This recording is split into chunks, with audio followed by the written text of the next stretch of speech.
An Unforgettably Lucky Arrowhead.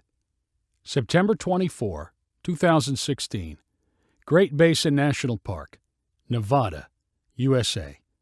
Did you know that something like 90% of Nevada is owned by the federal government? Joe said to the passengers sitting around him in the car. Caitlin, who was in the back seat, replied with, "Who else would want it? Look at this place. There's nothing alive out here."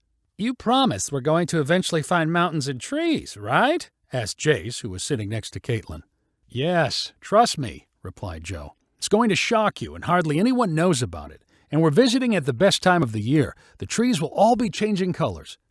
Squeezed into the back seat of the Subaru were Caitlin, Jace, and Alexa, best friends and roommates. Up front were brothers Joe and Josh. All of them were students at the University of Nevada, Las Vegas. The brothers had suggested the idea of a weekend camping trip as the fall semester was getting started. The three girls agreed it would be fun.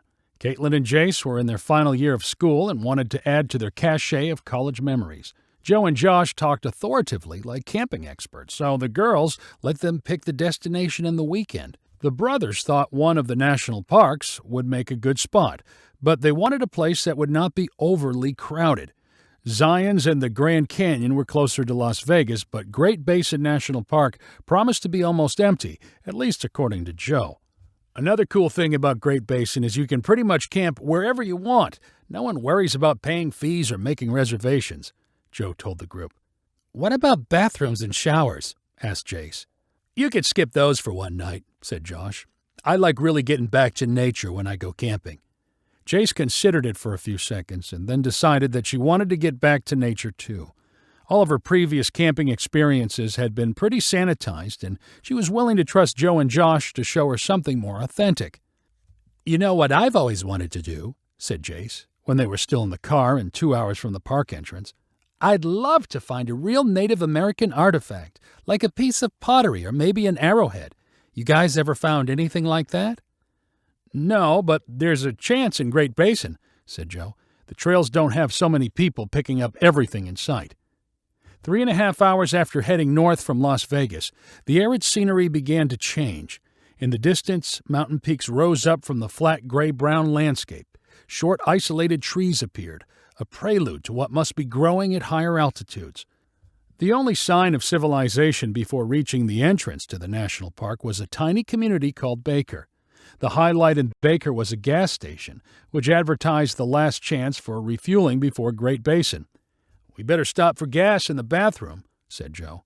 He pulled the Subaru up to a gas pump and everyone got out. The three girls wandered into the little convenience store, which was stocked with snacks, drinks, and souvenirs.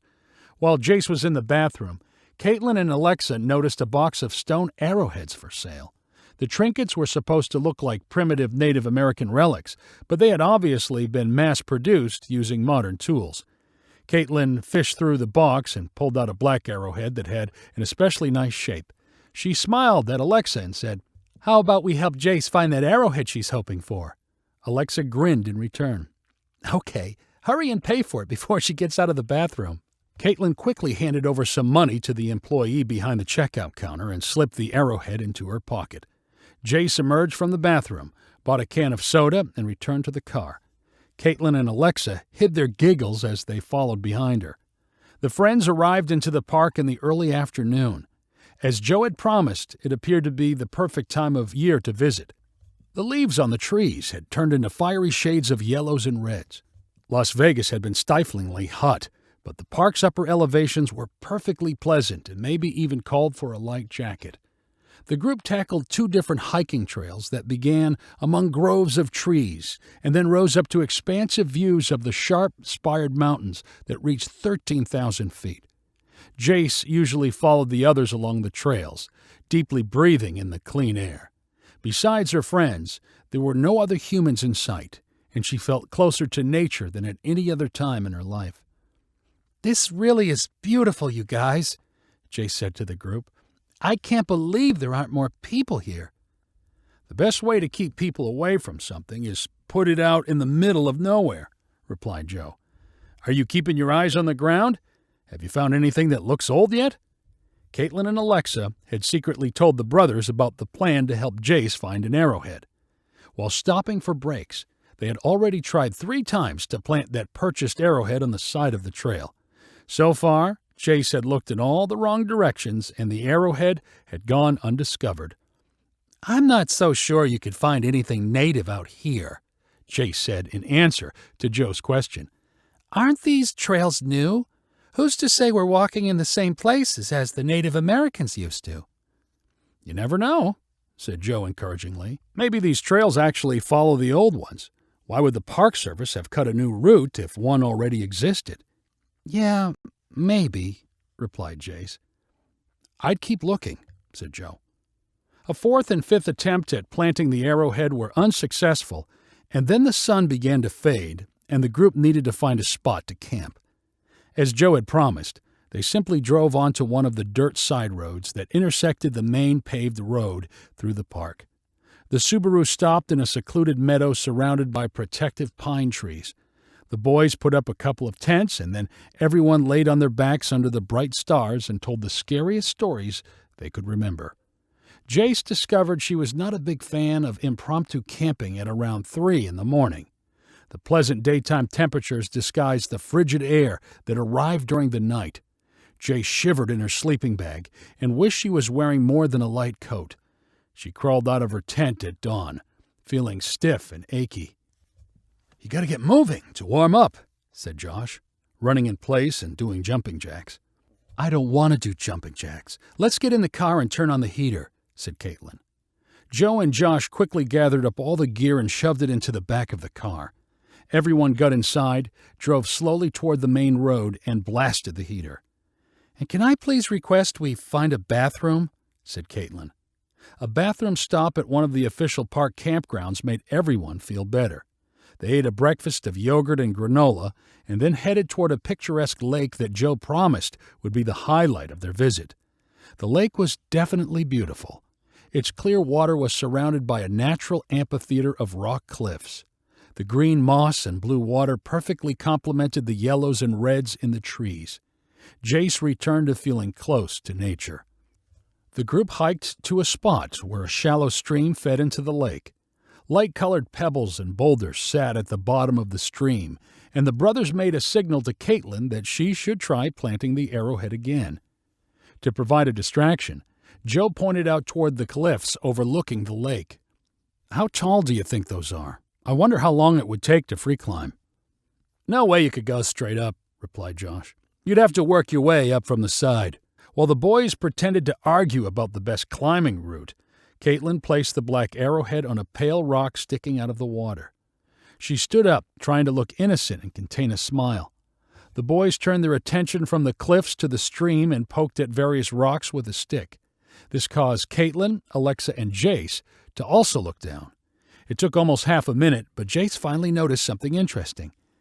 "Hey, is that an arrowhead?" she called out. "Where? Where are you looking?" asked Caitlin. Jace bent over and picked up the arrowhead. "Right here. Do you think this is real?"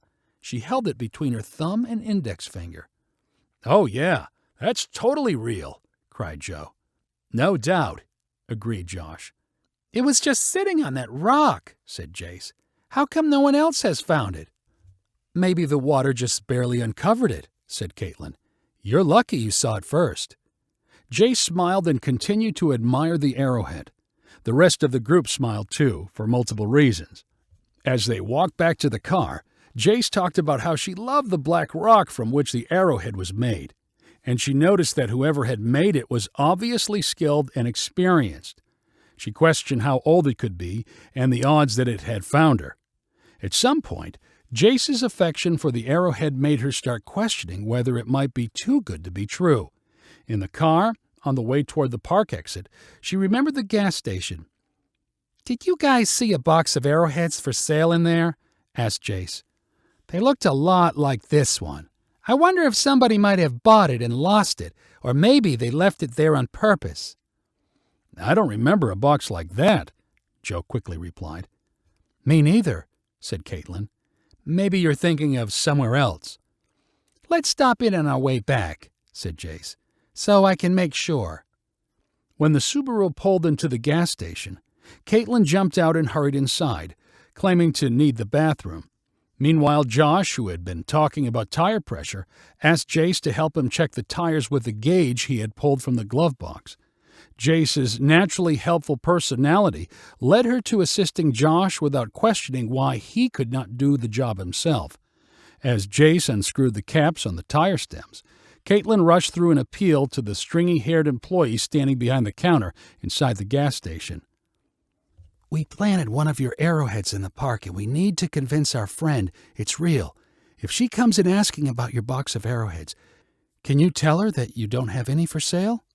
At first, the gas station clerk gave Caitlin a confused stare, but then he seemed to catch on. Helping with a prank would undoubtedly be the most exciting part of his day. "We should probably hide the box then," said the gas station guy. Caitlin grabbed the box of arrowheads and handed it to him. He stuck it on a shelf below the counter, out of sight. Caitlin giggled and thanked him repeatedly. She pretended to be deciding on a snack when Jace walked in. Jace examined the counter near the cash register. Then she walked around the store before returning and stopping in front of the sleepy-eyed clerk. "Do you guys sell rock arrowheads?" Jace asked. "I thought I saw a box of them when we were in here before." "No, we don't have anything like that," the gas station man replied. Jace pulled the black arrowhead from her pocket and held it up. "Kind of like this one." Caitlin held her breath from near the snack aisle. The man behind the counter examined the arrowhead closely. Without missing a beat, he said, "You know, we used to find ones like this when I was a kid. The Shoshone Indians who lived around here made them." "Really? It's Shoshone?" cried Jace with excitement. "Oh, for sure," said the gas station man. "I'd know a Shoshone arrowhead anywhere." "That's amazing! Thank you! Thank you!" gushed Jace, as she looked at the arrowhead with even greater reverence. After the long ride home, Jace went to a craft store near her apartment and found some cotton thread and leather straps that complemented the color of the black arrowhead. Using the thread as a wrap, she attached the arrowhead to the leather to create a necklace. It became a permanent accessory around her neck, and she loved telling anyone who asked that it was genuine Shoshone and something of a good luck charm she had found in nature. Caitlin had intended to tell Jace it was all a hoax, but that was before Jace made the necklace.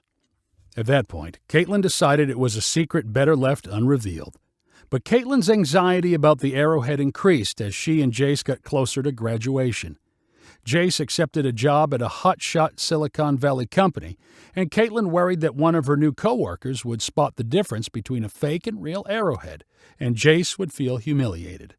As they were saying their final goodbyes, Caitlin tried to find the courage to confess.